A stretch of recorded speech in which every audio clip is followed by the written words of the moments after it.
Definitely. I wanted to ask you, what do you feel in your mind caused the death of ECW? Paul Heyman. Paul Heyman? Yeah, totally Paul Heyman. Paul Heyman going nuts like spending. Paul Heyman spent like over $2 million of his dad's retirement fund to fuel that company. See, we weren't getting paid to be on. We had to pay to be on Madison Square Garden Network. We had to pay to be on the Sunshine Network. We had to pay to be on like WGN. I don't even know if we were on WGN, but we had to pay to be on TV wherever we were. And we never had any other advertising. If you ever noticed any of those old shows, all the advertisements was ECW wear, like T-shirts or whatever. You know what I mean? So we didn't have a lot of advertisers back then. And Paulie's doing shit stupid like spending $14,000 because Jake the Snake missed his plane for a pay-per-view somewhere. I want to say like Cobb County, Georgia or something, but maybe it wasn't there. You know, spending $14,000 to privately fly Jake the Snake to a pay-per-view when we didn't need him anyway.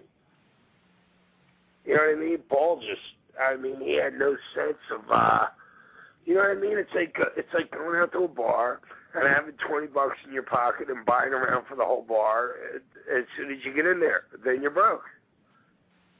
Mm-hmm.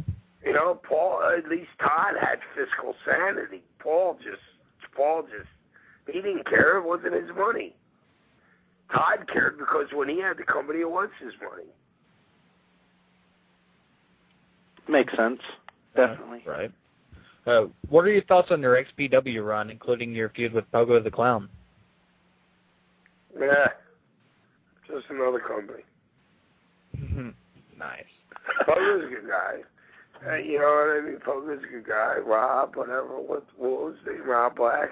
Rob Black. They always treated me with fucking the absolute utmost respect.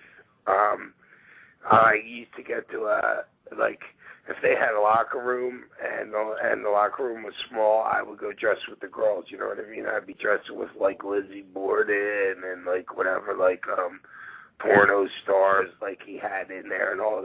And he knew it was cool because I could care less about these girls. You know what I mean? I was probably still married or whatever, but I always cared about partying with the boys. I didn't really care about women too much while I was on the road. And he would put me in the locker room with his who was he married to? Lizzie Borden. Lizzie Borden. Was it Lizzie who ended up screwing the one guy and Messiah? Then his thumb cut off? Yeah, whatever that story is. I don't know. What's up with Rob Black? Anybody heard from him? Actually, Rob Black, the rumor was he was getting out of prison the exact same weekend as the XPW One Night Stand, but he was told that he wasn't allowed to be there and he would be escorted out by the police. If he bought a ticket? Yeah, they didn't want him anywhere near the event because a lot of the boys have heat with them, apparently. Yeah, no, that's Kevin.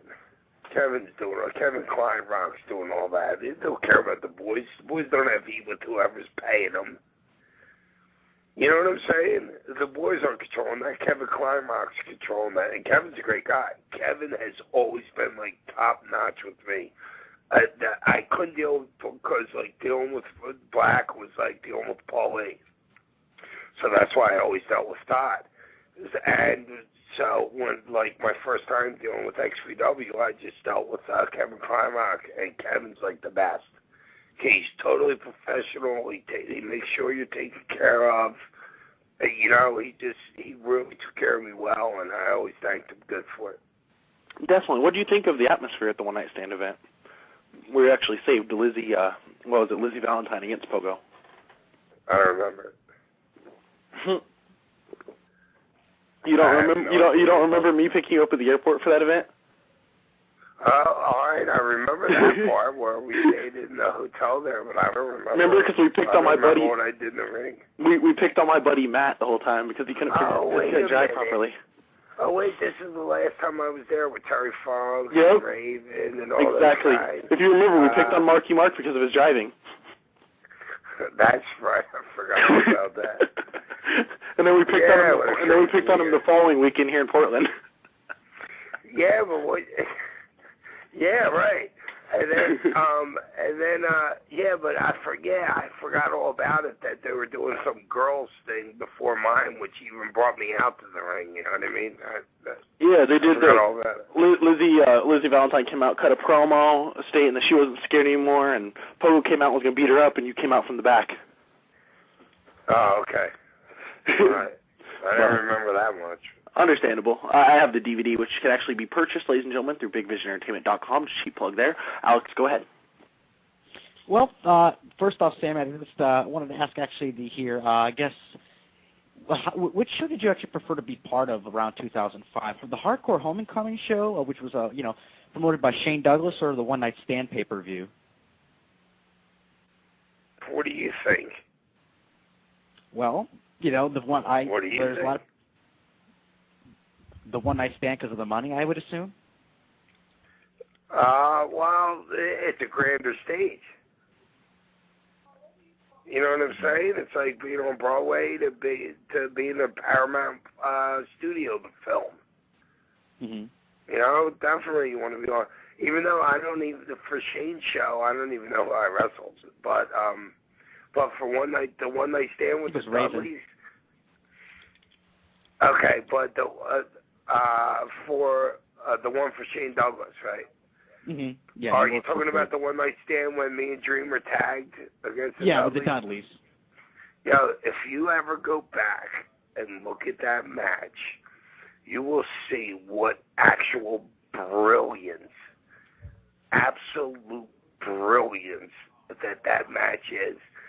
Tommy and it was most, and here, I'll tell you something. It was Johnny Ace. I don't know if anyone knows who Johnny Ace is. Johnny Ace is Tommy Dreamer's boss. Johnny Ace is Vince's right-hand man. Johnny Ace makes all the decisions. Johnny Ace sat there at the table and took notes, as Dreamer told me and the Dudley. Well, him and Bubba were like kind of running it, running it, because if you remember, there was like 17 people in that match. There was like four. I mean, there was us four, but there was like 5 different run-ins with another 11 or 12 people. Spike. Yeah, Just Incredible. There was still, and then Francine and Beulah. There was like all kinds of run-ins and stuff like that.